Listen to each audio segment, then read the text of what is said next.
is the owner and operator of Interactive Labs and is a veteran of the old Acclaim Austin studios way back when. Johnathon Vought.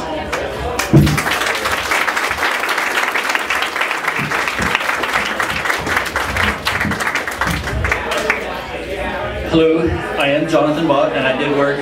Acclaim was actually my first video game job back in 1999, so I guess I've been in the industry more than 10 years now, and that's a great thing.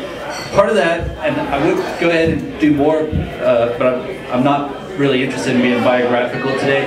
I wanted to talk about barriers to entry into the video game market if you're an artist.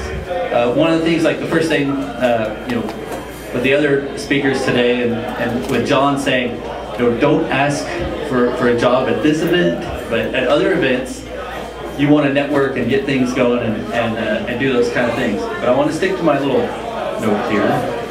And I do have a slide presentation, but you scared me away when you said I had to have it plugged, charged. My laptop isn't always charged, so I will provide my slides to those guys, and then y'all can watch it there. But I'll use my privilege. So briefly about me, I do own my own studio. It's an art studio. We don't create video games there necessarily, but we do take other people's video game designs and engine work and make artwork for that. In fact, sometimes the whole artwork for all of the game. But mostly it's just parts. And one of the things that, starting at Acclaim, I did training for some of the guys there. It's kind of odd to get hired as an entry-level person and then you're training people how to do stuff.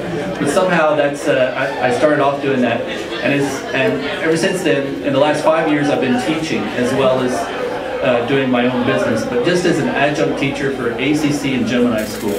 And I wanted to kind of talk about the student thing, because that's one of the things that in IGDA that kind of bugs me, that it seems like they just want students to go away until they've made a game and shipped it or something. I don't know, has anyone experienced that or seen that? It seems like that's the case.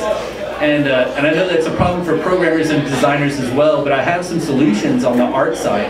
And one of those is, if you want to prove that you can make a game, you really don't have the capacity to program and design and do the other things probably. But you can take a game that's already made, like a Fallout, or something that uses Unreal or the other ones, and remake a mod, and I've done like 3 of those. And so I know it's possible, and I even got my first job at Acclaim really because I did a mod. I didn't have any game experience before that. And I wanted to talk about a few things I thought are really relevant to getting a job, because I've been teaching for 5 years and I've watched different kinds of students with different kinds of attitudes and personalities. And what happened to them? Did they go out and did they get a job? Or are they struggling, and why? And there's a few trends that I've noticed. One is, there's some people that I don't know quite what the reason and why, but they aren't really in this thing because they love it. It seems kind of dumb, but you would think that whatever you want to do for your life, you should have a passion for it. And there's a few people that don't, and they take all these classes and they waste all their time and they apply for all these jobs and go to the interviews, and they don't really have the passion for it. So that's kind of odd, but they exist out there. And then there's people that have a tremendous amount of skill. I've seen them get out and not get a job, and I always wondered why. And part of it is they're a workhorse, and they work with some of these people and they can't get along, because the problem is they are unable to see people work ineffectively and tolerate it, even if it's their bosses, even if it's people that are really good and have tons of experience in the industry. They just can't tolerate that, and so they actually will get blacklisted and stuff. I've actually, at my studios, I've run across a few of these very talented people that have even worked for other companies that I've worked with at Acclaim, and I brought them to work at my studio, and I found out that it was just the style of the way people work, and the game industry is just, I think, is too new. And the entry-level people trying to break in don't understand that the art directors don't have the time or the patience to study your demo reel to see if you've got talent. even though I can see one piece and just look and go, oh, they've got talent, they should be in the industry, they should be working in my studio or wherever. But the other groups aren't going to do that. The other art directors don't care, and I'm just trying to work out a way to solve that problem. And so one of the things I decided to do was at my studio, along with doing the production stuff, I've been interning people and working with people that I thought had talent just to see, and mostly my theories played true. The really odd thing was the most talented video game artists I ever saw were people that put in their kind of 5 hours of school in the day, and then at night they played video games and watched TV. And then the odd thing was they weren't like workhorsing it all the time, but they had 1 hour kind of laser practice, if you can believe in such a thing. And they were able to use that to get their art better. Now this may apply to the rest of you if you're programmers or designers. Does anyone practice what they do in this room? You actually go and practice once in a while and do it? That's pretty good, because most people I know don't. I even don't, not all the time. I did 3 mods while I was working at Acclaim.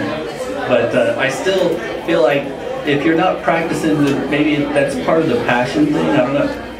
But the people that were elite, that's what the people that were taking my classes or doing an internship through my program, were able to go and easily get out into the job market and work at Gearbox or BioWare, DC, anywhere in town, wherever they want.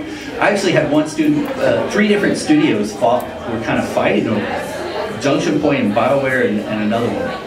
And he was the guy that would just play video games and then do 3D Max for an hour. But he would always be constantly doing it a little bit. He would still be doodling and drawing. He would play some video games, watch some TV, and then come back and do 3D Studio Max again, which means that it's really kind of part of your life, isn't it? Whatever your job is, it probably should be something that's part of your life. And so, if I were to say, if anyone here wants to get into the video game industry as an artist, you should talk to me about it. I do have radioactivelabs.com as my website, but I have very little posting about training or anything like that. But I do want to talk to people later on as we get going in this IGDA thing that we're trying to do now, and see if we can do something to maybe shake things up a little bit, maybe shake up some attitudes about the noobs out there. I want to help the noobs. So I guess that's really all I'm up here to say.